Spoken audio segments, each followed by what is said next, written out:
Bom dia, meus amores, CBN em Foco no ar, como vocês esperam que bem, eu vou bem, melhor agora com você, se ajeitando aí, hein? Calma aí, Marcelo Lorenzeto, tá tudo bem? Se ajeitou? Tá em casa? Tudo Bom certo, dia. cheguei. Muito Melhor bom agora. dia, Carlos Andreasa, bom dia a todos. Que corre, hein? Você vai fazer a honra de anunciar a nossa ilustre convidada, a nossa amiga querida, Marcelo Lorenzeto? Claro, por favor, deixa essa honra comigo, a gente hoje tem a ilustre presença de Vera Magalhães conosco aqui no CBN em Foco, diretamente dos estúdios do Rio de Janeiro, né? Oi, Marcela, bom dia para você, para os Bom ouvintes, para os espectadores e para o meu parceiro aqui, Carlos Andreasa. Já me deu um café altamente gostoso aqui Mentira. pela manhã. Estão cuidando bem de você aí no Rio, Vera? Oi? Estão cuidando bem de você aí no Estão Rio? me tratando bem, estão me tratando então tá bem. bom. Ela tá no Rio, fazendo uma semana aqui no Rio. Falei, vamos catar a Vera pra fazer o CBN em Foco. É a segunda vez que ela faz aqui conosco do estúdio. Vamos explorá-la muito, Marcelo Lorenzeto. A começar com o quê, Tiela? Vamos começar com Augusto Aras, o Valente? Pois é, Augusto Aras, né? Ele falou ontem sobre o decreto do presidente Jair Bolsonaro com relação ao benefício de Daniel Silveira. Disse que esse decreto ele é constitucional, mas que acaba não livrando o deputado de efeitos decorrentes da condenação, como a questão da inelegibilidade. Queria que vocês já começassem comentando sobre esse assunto aqui hoje no CBN em Foco. Eu tenho falado muito aqui, Vera, sobre um acordão que fica manifestado nessa manifestação da PGR, que é o seguinte: o indulto vale, é constitucional, vale inclusive antes do trânsito em julgado, cai a condenação de Daniel Silveira, no caso 8 anos e alguma coisa. Isso não precisa ser tratado, mas parece encaminhado o fato de que a eventual cassação de mandato não é coberta, não cabe ao Supremo, de modo que o parlamento decidiria. Isso eu até considero correto. Isso me parece também contemplado nesse acordão. E a questão da inelegibilidade. A inelegibilidade fica dada. A condenação cai, mas os efeitos secundários são mantidos, a inelegibilidade mantida. Na hora que ele for apresentar lá, sou candidato a isso, a Justiça Eleitoral bloqueando. É isso que está dado, né? É isso que vai acabar acontecendo, Andreasa, mas essa palavra final da Câmara, em caso de cassação de mandato, não pode ser para mudar uma decisão que o Supremo Tribunal Federal desse. Até então, ela vinha sendo tratada, tudo bem, eles precisam dar a palavra final, mas, em geral, para chancelar. A diferença no caso do Daniel Silveira, que tem ali um caldo de cultura em que ele pode ser, inclusive, livrado da cassação. Já foi mais forte, os deputados agora estão irritados com o fato dele estar arrastando a Câmara para essa crise que é dele, então eu acho que podem querer se livrar dele, mas quando as brechas vão se ampliando, você vai criando espaço para, inclusive, que a Câmara tenha a palavra final no sentido de mudar, de conceder um indulto, portanto, para o mandato do sujeito. Assim como, na questão da inelegibilidade, o advogado dele já estava crescendo e querendo ir ao TSE para dizer que não, que com o indulto ele está livre, inclusive, para concorrer. Ele não está nem usando a tornozeleira eletrônica, não está pagando a multa. Então, esse caso está muito mal parado. Acho que o Supremo agora vai precisar reunir o pleno e tentar dar um caminho para não ficar muito desmoralizado, né? Dizer que o indulto é uma prerrogativa do Bolsonaro, vão ter que entubar essa daí. Mas, em relação ao resto, deixa claro que continua valendo a sentença condenatória. É isso. Isso não pode abrir até precedentes, né? Exato. É um precedente para o próprio Bolsonaro, para os filhos. O que está se abrindo aí é uma avenida para, depois da eleição, passar muita gente. Esse tema não é importante por causa do Daniel Silveira. É os precedentes que se podem abrir a partir daí. Tiela, acho que tá bom de Daniel Silveira, mas era importante registrar isso aqui, já que tratamos imensamente desse assunto aqui no programa. Temos Felipe Igreja já? Temos? Você vai chamar, Tiela, Igreja de Brasília? Chamo, Felipe Igreja está com a gente, nosso repórter de Brasília, para falar sobre um tema que a gente também fala bastante aqui no programa, que é a questão do ICMS. Ontem a Câmara aprovou esse projeto que limita o ICMS para diversos itens. Isso acabou deixando os estados um pouco chateados com a questão. Felipe Igreja traz para a gente os detalhes a respeito desse projeto, para a gente poder comentar em cima. Bom dia, Felipe. Bom dia, Marcela, bom dia, Andreasa, bom dia, Vera, bom dia a todos que nos acompanham aqui na CBN. Pois é, governadores e prefeitos já avaliam judicializar essa questão, acionar o Supremo Tribunal Federal contra essa proposta que estabelece um teto de 17% do ICMS para combustíveis, energia elétrica, gás natural, transporte e comunicações. Conforme adiantamos ontem aqui, tinha um acordo para a proposta passar na Câmara e o texto foi aprovado por 403 votos favoráveis, 10 contrários e 2 abstenções, ou seja, é um tema que envolve governo e oposição. Na hora dos discursos tem gente contrária, mas na hora do voto, de apertar o botão, é todo mundo praticamente favorável ao projeto, incluindo outros setores, né? Inicialmente o projeto era para colocar esse teto do ICMS em energia e combustíveis, acabou entrando a questão do gás, transporte e comunicações. Os estados estão estimando uma perda de 83 bilhões de reais por ano na arrecadação e para os municípios essa perda é de cerca de 21 bilhões de reais por ano. Deputados e senadores estão aí unidos, portanto, nessa proposta. O texto ainda vai passar pelo Senado, mesmo o Senado sofrendo uma maior pressão dos governadores. O sentimento, conversando ali com os parlamentares, é de que é grande a possibilidade do texto avançar também no Senado. Os deputados e senadores não gostaram de uma decisão do Conselho que reúne os secretários de Fazenda, né, o CONFAZ. Esse CONFAZ estabeleceu uma alíquota única ali no preço do diesel, no patamar mais elevado, e aí permitiu que cada estado pudesse dar um desconto a seu critério. E a avaliação dos deputados e senadores é que essa decisão do CONFAZ neutralizou uma lei que tinha sido aprovada em março, lá no parlamento, que tinha por objetivo barrar o aumento ali nos combustíveis. Então esse projeto de ontem foi meio que uma resposta a essa decisão do CONFAZ. E chamou a atenção a fala do presidente Arthur Lira ao final da sessão de ontem. Porque se alguém, me desculpe, deputado Renildo e deputados e deputadas, afrontou o poder legislativo, foi o CONFAZ e o CONCEFAZ, quando não cumpriu o PLP 11, que está judicializado no Supremo Tribunal Federal, uma lei que nós votamos aqui para fazer o imposto ad rem fixo dos últimos 60 meses. Não cumpriu, não teve a humildade de dar uma parcela de contribuição para o processo inflacionário, deputado Mauro Benevides Filho, do Brasil e da sua população. Isso irritou, né, os deputados e senadores, então foi meio que uma resposta a esse projeto de ontem, a essa questão que envolve aí as alíquotas de imposto para os combustíveis. Já o presidente do CONCEFAZ, né, o Comitê Nacional dos Secretários de Fazenda, o Décio Padilha, avalia que o projeto aprovado ontem prejudica a arrecadação dos estados e municípios, prejudica a prestação de serviço e não vai resolver o problema do preço dos combustíveis. Vem a seguinte pergunta: e ele vai baixar o preço do combustível?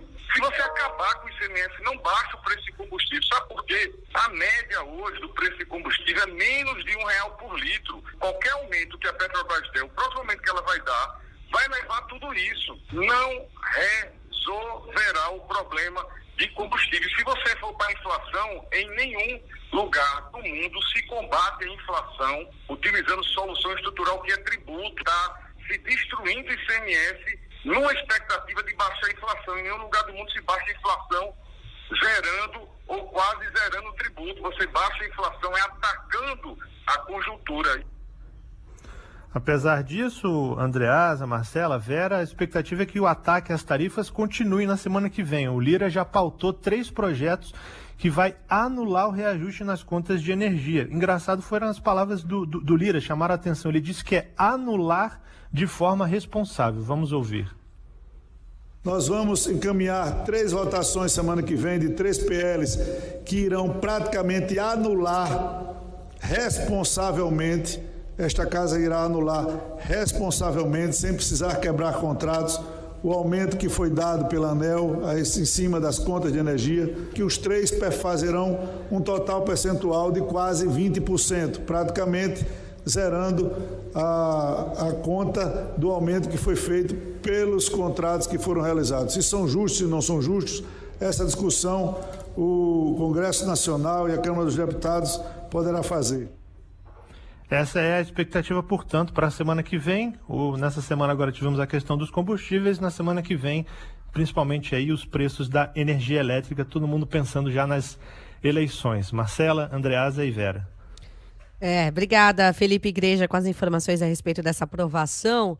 Vera, quero te ouvir. Você acha que esse projeto passa no Senado? Anular de forma responsável foi Anular com responsabilidade, Vera Eu Magalhães. parecia que estava ouvindo a Dilma, né? Porque ela foi quem inaugurou essa estratégia de você usar a tarifa de energia elétrica e preço de combustível dessa maneira, você manipular politicamente, forçando uma baixa que depois vai ser paga pelo consumidor. Não tem uma baixa eterna, não existe imaginar que os preços vão baixar por decreto e ficar baixos por decreto e que não vai ter um prejuízo para ninguém. O prejuízo já é estimado em bilhões, desde o congelamento do ICMS no ano passado. Aí é verdade, os estados tentaram fazer uma mão do gato ali para fugir do PLP que foi aprovado no fim do ano, que mudava essa conformação dos preços dos combustíveis, e agora a Câmara replica em cima disso. Mas, enfim, uma hora esse custo vai se apresentar. Nos combustíveis já é estimado em algo como entre 65 e 83 bilhões de reais o prejuízo que estados e municípios, porque tem uma parcela do ICMS que vai para os municípios, prejuízo que eles vão ter com essa baixa artificial do tributo. E no caso da energia elétrica, o que aconteceu, né? Foi se dando um monte de subsídio, um monte de coisa, o preço foi elevado e agora estão puxando o preço de volta pelo cabresto. Também tem custo isso. Já é estimado em 27 bilhões até agora o custo dessas mexidas artificiais no preço da tarifa de energia elétrica. Tudo isso vem em consonância com o Bolsonaro, que também quer essa baixa artificial para ter um discurso de campanha, e o Arthur Lira, nesse caso, está agindo alinhado com ele, né, André? A gente não é bobo aqui, né? E a gente tem memória. A gente vai falar sobre combustível e Petrobras no segundo bloco. Mas sobre energia elétrica, é maravilhosa essa solução de zerar com responsabilidade, anular com responsabilidade. Não anula, mas tenta anular um custo, uma despesa que ele, Arthur Lira, e o parlamento, em que é um dos comandantes, criou. Porque a história está aí. Querem baixar o preço da energia elétrica agora por meio do ICMS, os mesmos agentes que encareceram e vão encarecer ainda mais a energia. Vocês se lembram, agora há pouco tempo, o Congresso aumentou o custo da conta de luz. Tem até um bom artigo da Adriana Fernandes hoje no Estadão sobre isso. Sim. O Congresso aumentou o custo da conta de luz em cerca de 10%, aprovando leis que impõem a contratação de energia mais cara. Afora isso que Vera disse, subsídios para o setor. No Congresso, o Congresso, essa é a verdade, encareceu a conta de luz. E encarecerá ainda mais, já chancelou, já regulamentou, a capitalização da Eletrobras. Um projeto ok na origem, razoável na origem, mas diante da falta de gestão política do governo, esse projeto resultando na inclusão de um monte de jabutis, aqueles das termoelétricas. Construção de termoelétrica para atender lobby em locais onde não tem gás natural. Então, não é simplesmente construir... Nós pagamos essa conta. Não é simplesmente construir a termoelétrica. É construir termoelétrica e o gasoduto para levar o gás até esses locais. Quem vai pagar essa conta? Essa conta vai para onde? Vai para energia elétrica. É essa bagunça que eles criaram que o Lira quer anular. Agora, não vai conseguir. Vai aumentar ainda mais a nossa conta, como a Vera descreveu. Agora, Vera, eu queria te perguntar uma coisa para fechar esse bloco. Tudo bem, a Câmara aprovou. O Felipe Igreja disse que a pressão sobre o Senado está muito grande para aprovação também. Você acha que vai ser fácil no Senado a aprovação disso? Inclusive, a Marcela tinha perguntado isso, eu passei por cima da pergunta e falei de outras coisas. Eu acho que vai acabar aprovando, Andreasa. Ninguém vai votar contra uma coisa que reduz imposto em ano de eleição. E aí, nessa hora, o Rodrigo Pacheco vai deixar de lado o discurso dele meio de estadista e vai agir como o Lira, nesse caso. Eu acredito que sim. Vai haver uma pressão maior dos governadores, uma vez que o Senado é a casa dos estados, né? É a casa que tem de representar os interesses dos entes da federação. Então, os governadores vão bater lá no guichê dos senadores, mas eu acho difícil votar contra. O que eles poderiam fazer é segurar e não votar nada. Eu acho que vai ser uma entre essas duas coisas. Segurar e não votar a tempo da eleição, só deixar lá, dormitando, ou se votar, votar a favor. E tem também, Tia, antes do intervalo, só para registrar, tem também, independentemente da atividade do Senado, o compromisso já assumido pelos estados de judicializar. O Supremo, sim. Então vamos ter briga na Justiça. Marcela Lorenzeto, o que faremos agora? A treta vem, Andreasa. Vamos pro intervalo. Na volta a gente fala sobre Petrobras hoje com a presença especial da Vera Magalhães aqui. CBN em Foco. Apresentação: Carlos Andreasa e Marcela Lorenzeto. Os primeiros aprendizados são os mais importantes. E para elevar a qualidade da educação infantil, o governo federal, por meio do Ministério da Educação, criou o programa Primeira Infância na Escola, com iniciativas para a formação de profissionais e avaliação das oportunidades de aprendizagem. Secretarias de Educação, façam sua adesão. Mais informações em gov.br/MEC. Ministério da Educação, Governo Federal, Pátria Amada Brasil. CBN em Foco. Apresentação: Carlos Andreasa e Marcela Lorenzeto. Estamos de volta, meus amores. Este é o CBN em Foco. Marcela Lorenzeto, Vera Magalhães está conosco. Precisamos extrair ao máximo da nossa amiga. E aí, Tiela, vamos falar do quê? Vamos falar sobre a reunião longa de ontem do Conselho de Administração da Petrobras. Durou cerca de 10 horas. Durante esse encontro, o Conselho decidiu que vai aguardar as indicações da União para um novo Conselho para convocar uma Assembleia Geral de Acionistas para, de fato, definir se o nome de Caio Paes de Andrade pode ser submetido a um processo interno para análise. Essa demora pode ser considerada, de certa forma, uma derrota para Bolsonaro, mas que queria acelerar justamente essa troca, mas também pode ser um tiro no pé, né? Já que, enquanto não há uma definição, como é que fica essa questão da política de preços? Então, né? O José Mauro Ferreira segue no posto até que a troca seja confirmada, né, André? Eu acho que você tocou num ponto importante. Eu não sei se isso é uma derrota para o Bolsonaro, não. A demora nesse trâmite para indicação do novo nome. Essa é uma questão para a gente colocar aqui.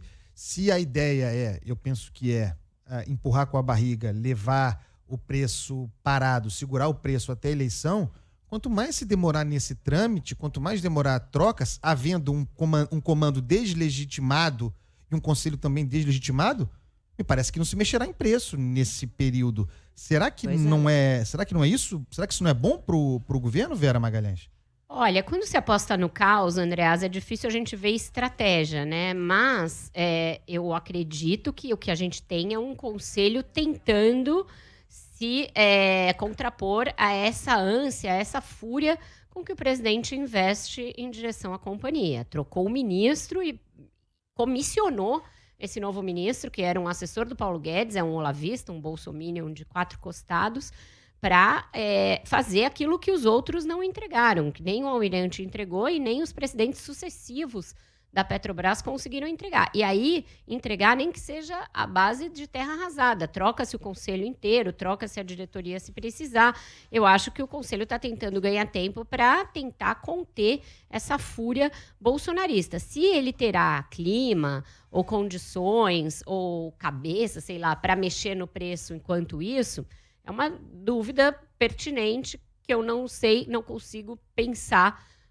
como isso se dará estrategicamente dentro da companhia. Mas o que dá para saber é que a companhia está perdendo valor, né? E isso é uma coisa que não para, porque você está vendo uma investida intervencionista como nunca houve, nem em governos petistas, sobre a Petrobras.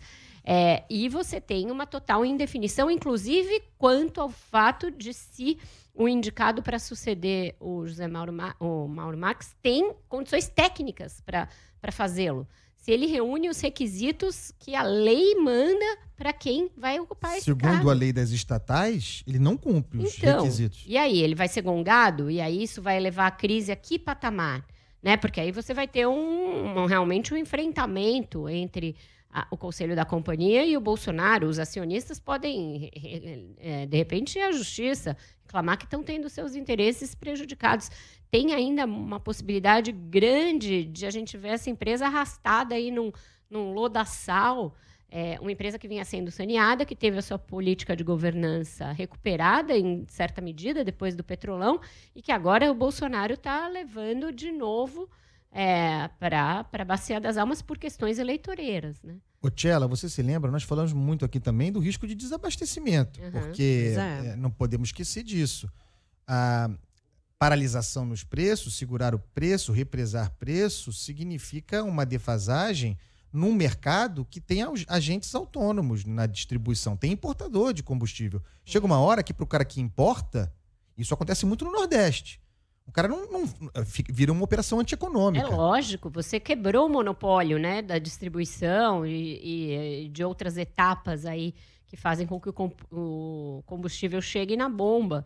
Então, você não pode exigir que agentes privados cumpram a política de preço do Jair Bolsonaro para reelegê-lo, porque não é disso que se trata. Se o governo queria fazer uma política anticíclica e dizer que o problema do preço dos combustíveis é um problema mundial, que aflige vários países e que está sendo enfrentado por vários países, tinha de fazer isso via Tesouro, via algum subsídio que ele explicasse quanto tempo vai durar, quanto vai custar e que, olha, estamos bancando porque se faz necessária uma situação emergencial, senão vai quebrar a economia, vai quebrar os motoristas de aplicativo, vai quebrar transporte público. Você explica e você direciona recursos do Tesouro via subsídio.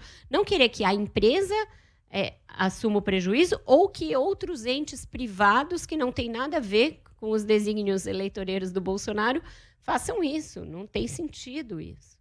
É o liberalismo só de Guedes e Bolsonaro. Desculpa, Marcela. Imagina. Não, e há justamente essa preocupação que vocês falaram com relação ao impacto nas bombas, principalmente para o setor agrícola, né? O próprio presidente demitido, José Mauro Coelho, apresentou no Ministério de Minas e Energia um documento antes de ser demitido que alertava para justamente essa possibilidade da falta de combustível no auge da safra, porque se não houvesse uma sinalização clara de que os preços, a política de preço seria mantida, a política de preço que leva como base o mercado internacional. Então, essa indefinição acaba gerando cada vez mais problemas para a Petrobras e para todo o desdobramento em torno do combustível no país, né? E tem uma coisa de que a Vera tratou aqui, que a gente acaba subestimando em função do descalabro, da questão objetiva do preço na bomba, que é o fato da Petrobras ser por escolha do Estado brasileiro, uma empresa com capital aberto. Então, essa bagunça deprecia a empresa de uma maneira não tangível. A depreciação tem impactos imensos depois de um processo de reestruturação muito grande. Então, o que o Bolsonaro está dizendo, por meio, primeiro, de Saxida no Ministério das Minas e Energia, e depois com esse Caio, não vou nem aprender o nome dos caras. Caio Paes de Andrade. Não vou nem aprender o nome. Eu errei o do anterior, mas desse porque o Caio vem para cumprir uma missão. Tempo, né, vem para cair, né? Vem para cair, é uma missão circunstancial. Esse é o lance. É uma corrida, tiro curto até a eleição. Segurar esse preço, se puder baixar, baixar, mas vão tratorar o conselho, ou tentar tratorar o conselho, e tratorar o conselho não basta, é preciso mexer também nas diretorias. Sim. Não há nenhuma continuidade, porque são as diretorias, ou 2 dos diretores que compõem o comitê de formação do preço. Então, eu acho que essa confusão aí, o conselho tentando segurar a onda, mas eu acho que essa confusão dá o prazo e o tempo exatamente aquele que Bolsonaro gostaria, para chegar até a eleição sem mexer no preço. E antes que vocês digam que não há tempo para mais nada, me chamou a atenção também nessa essa fabulação toda que o Arthur Lira está fazendo para puxar os preços artificialmente para baixo, eles dizerem que eles aprovaram ontem um projeto que manda que a Petrobras esclareça como é feita a política de preços, como se houvesse, como nas urnas eletrônicas, alguma caixa preta, uma sala escura. Eles sabem, é uma lei que foi aprovada pelo Congresso que dita a paridade aos preços internacionais. Então, ele está ali emulando o comportamento do Jair Bolsonaro ao fingir que tem uma grande conspiração para a formação de um preço que ele sabe como é feito. Então, é como esse tipo de embuste vai criando uma escola em todas as áreas. E aí a população, submetida a um discurso assim que para ela faz sentido, afinal ela está realmente indo pagar a gasolina e levando um choque, não tendo dinheiro para pagar, para eles faz sentido. Os caras estão combinando numa sala escura. O Congresso sabe como é composto o preço dos combustíveis. Você pode achar bom ou ruim. Você pode concordar ou não, mas não tem nada escondido. Exato. É isso. O Andreasa, você sabe que a nossa audiência aqui é qualificadíssima, né? Muitas pessoas mandando mensagens no WhatsApp, comentando sobre esse assunto, agradecendo a participação da Vera. E um dos nossos ouvintes, chamado Carlos Alberto Sardenberg, levantou uma questão interessante aqui também. A gente falava que eu conheço esse cara. É um bom ouvinte aqui da CBN. Ele levantou uma questão interessante, né? Porque a gente estava falando a respeito de como fica a situação agora com o presidente demitido no comando até que surge esse novo presidente. Enfim, isso deve ocorrer lá para julho. julho. Sardenberg diz que, por outro lado, o presidente já demitido não tem nenhum compromisso, né, com o presidente Jair Bolsonaro. Então, ele pode cumprir a política de preço dizendo que é independente e seguir nessa toada. A dúvida que o Andreasa também, né? apresentou no início. Faz sentido. Para isso, ele precisa ter adesão da diretoria, né? Mas não sei como é que tá hoje em dia a força dele O interna. fato é que ele está deslegitimado, né? Como é que você vai tomar uma decisão no momento em que você está deposto, sentado no cargo? É muito delicado. A paralisação está dada. Aliás, paralisação também no plano de investimentos. São mais de 80 bilhões de dólares que a Petrobras tem a investir. Como é que você faz isso? Com essa troca, com essa, como se dizia antigamente, essas soluções de E com continuidade? a satanização do próprio sucesso da companhia, né? Segundo o Bolsonaro, é um lucro criminoso, indecente.